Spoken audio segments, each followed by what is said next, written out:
नमस्कार दोस्तों, आप लोगों का एक बार फिर से स्वागत है मेरे इस चैनल में। आज मैं आपको हल छठ की कहानी सुनाने जा रही हूँ। अगर आप लोगों को ये कहानी पसंद आए तो कमेंट बॉक्स में ज़रूर बताइएगा। साथ ही अगर मेरे चैनल पर नए हैं तो प्लीज़ मेरे चैनल को सब्सक्राइब कर दीजिएगा और बेल आइकन दबा दीजिएगा, जिससे कि जो भी मेरी नोटिफिकेशन होगी वो आप तक सबसे पहले पहुंच जाएगी। जन्माष्टमी से पहले हर साल ललई छठ एवं हल छठ का पर्व मनाया जाता है।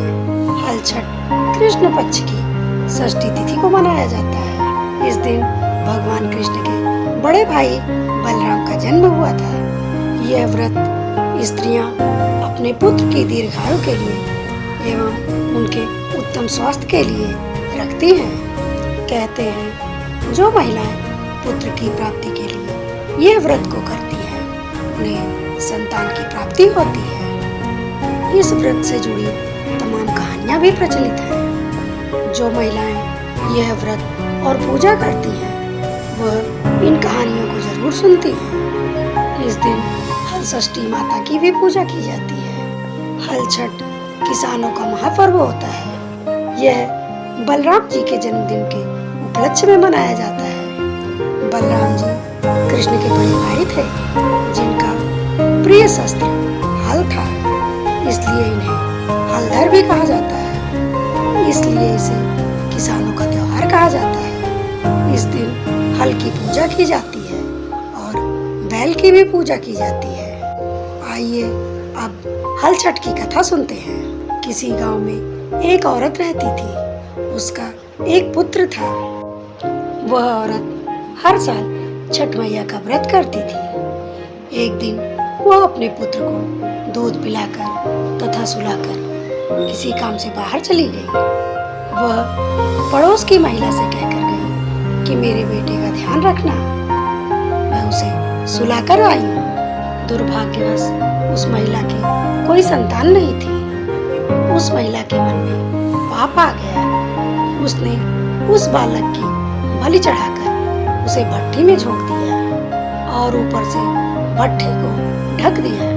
इधर जब वह औरत वापस आती है तो अपने पुत्र को न देखकर रोने लगती है और सब जगह अपने बच्चे को ढूंढती है। तभी उसे एक औरत ने उस औरत की करतूत के बारे में उसे बताया।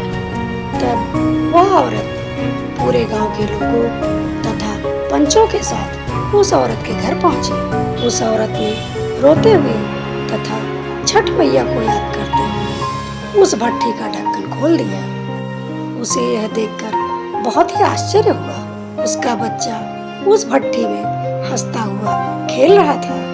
उस औरत ने झट से अपने बेटे को उठा लिया और अपने आंचल से ढक लिया और उसे दुलार करने लगी। यह देखकर वहां खड़े सभी लोग आश्चर्यचकित हो गए।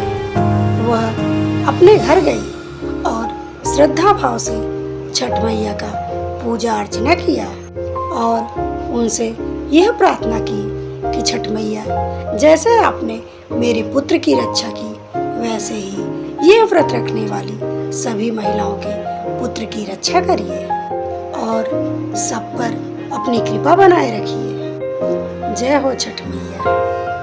तो दोस्तों, कैसी लगी आपको मेरी आज की ये कहानी? कमेंट में जरूर बताइएगा। मिलती हूँ अगली वीडियो में एक नई कहानी के साथ। तब तक के लिए अपना ख्याल रखिए, हंसते रहिए, मुस्कुराते रहिए। जय हो छठ मैया की।